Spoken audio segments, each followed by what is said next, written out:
Hi friends. Hi friends. Welcome back to our channel. இன்னைக்கு நம்ம சேனல்ல என்ன ரெசிபி பார்க்க போறோம்னா நான் மசாலா பாஸ்தா எப்படி செய்யறதுன்னு உங்களுக்கு நான் ஈஸியா சொல்லி தர போறேன். இது ரொம்பவே ஈஸியான ரெசிபி தான். இந்த ரெசிபி வந்து பிகினர்ஸ் கூட ஈஸியா செஞ்சுற அளவுக்கு நான் ரொம்ப ஈஸியா சொல்லி தந்திருக்கேன். மறக்காம வீடியோ ஸ்கிப் பண்ணாம பாருங்க. அதுக்கு முன்னாடி நீங்க நம்ம சேனலை சப்ஸ்கிரைப் பண்ணிட்டு பாருங்க.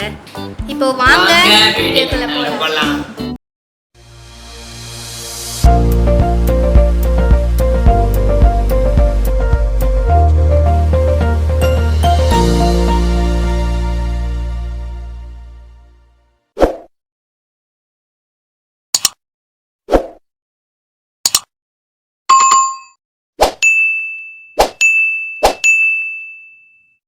இப்போ ஒரு பவுலில் 2 கப் வாட்டர் ஆட் பண்ணி அதை நல்லா பாயில் பண்ணி எடுத்துக்கோங்க. இப்போ இதில் வந்து உங்களுக்கு தேவையான அளவு உப்பு ஆட் பண்ணிக்கோங்க. நான் வந்து 1/4 டேபிள் ஸ்பூன் ஆட் பண்ணுறேன். இப்போ இந்த அளவுக்கு தண்ணி நல்லா கொதிச்சக்கப்புறம் இதில் நான் வந்து 1 கப் பாஸ்தா ஆட் பண்ணிக்கிறேன். எப்போவுமே பாஸ்தா வந்து தண்ணி நல்லா கொதிச்சக்கப்புறம் ஆட் பண்ணுங்கள். இப்போ பார்த்திங்கன்னா நம்மளுக்கு பாஸ்தா 90% நல்லா வெந்துருச்சு. பாருங்கள், நம்மளுக்கு இந்த அளவு நல்லா வெந்தோடனே நம்ம இதை வந்து எடுத்து வேறு பவுலில் வச்சிடலாம். இதை வந்து தண்ணியை வடிகட்டிட்டு நம்ம இதை வேறு பவுலில் எடுத்து வச்சுருவோம்.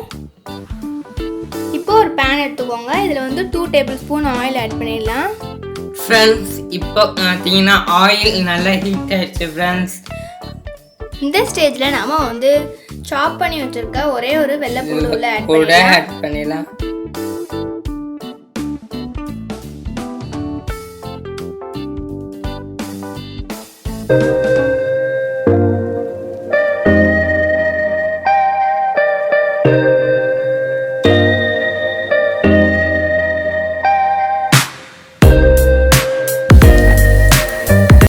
உங்களுக்கு இந்த மாதிரி வெள்ளைப்பூடு சேர்க்க பிடிக்கலன்னா நீங்கள் வந்து 1 டேபிள் ஸ்பூன் இஞ்சி பூண்டு விழுது ஆட் பண்ணிடலாம்.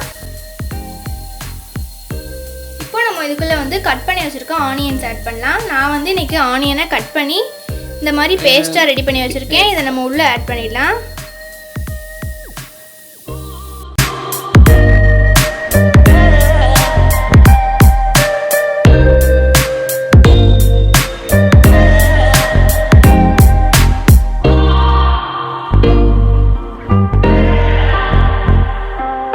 அதாவது நம்ம ஆக்சுவலி ஆனியனை கட் பண்ணி உள்ளே போட்டோன்னா நம்ம எந்த அளவுக்கு கோல்டன் ப்ரௌன் ஆகிற வரையும் வதக்குவோமோ அதே மாதிரி தான் இதையும் பண்ணணும். நீங்கள் வந்து ஆனியன்ஸை சாப் பண்ணியும் ஆட் பண்ணலாம்.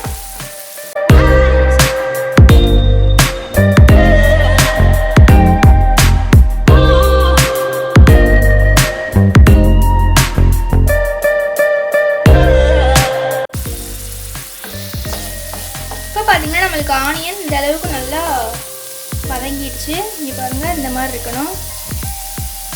இப்போ நம்ம இது கூட வந்து டொமேட்டோஸ் ஆட் பண்ணிடலாம். 1 வெங்காயம் ஆட் பண்ணால் 2 டொமேட்டோஸ் ஆட் பண்ணுவோம். எப்பவுமே பாஸ்தாவுக்கு டொமேட்டோ வந்து கொஞ்சம் அதிகமாக ஆட் பண்ணால் தான் டேஸ்ட் நல்லாயிருக்கும். இப்போ நம்ம டொமேட்டோ ஆட் பண்ணிடலாம். நான் வந்து இன்றைக்கி டொமேட்டோவும் இந்த மாதிரி பேஸ்ட்டாக தான் ஆட் பண்ணியிருக்கேன். நீங்கள் வந்து இதையும் சாப் பண்ணி கூட ஆட் பண்ணலாம். இப்போ நம்ம இதில் டொமேட்டோ ஆட் பண்ணிட்டோம். டொமேட்டோவோட பச்சை வாசனை போகிற வரையும் நம்ம நல்லா வதக்கணும்.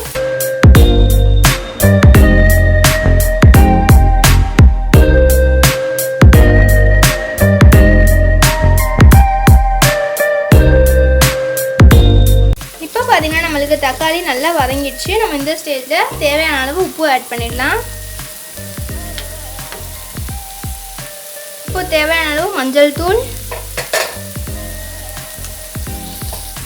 நான் வந்து 1/4 டீஸ்பூன் ஆட் பண்ணுறேன்.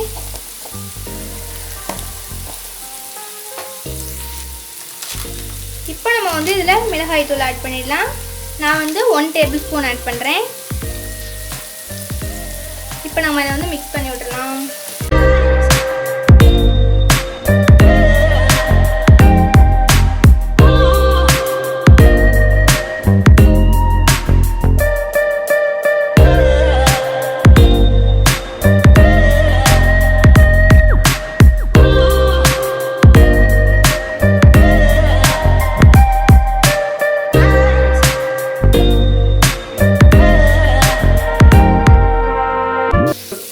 பார்த்தீங்கன்னா மசாலாவோட பச்சை வாசனை போகிற அளவு நம்ம இதை நல்லா வதக்கணும். ஒரு 2 மினிட்ஸ் நல்லா வந்து லோ ஃப்ளேம்லேயே வச்சுருங்க. இப்போ பார்த்தீங்கன்னா மசாலாவோட பச்சை வாசனை நல்லா போயிடுச்சு. நம்ம இந்த ஸ்டேஜில் பாஸ்தா ஆட் பண்ணிடலாம்.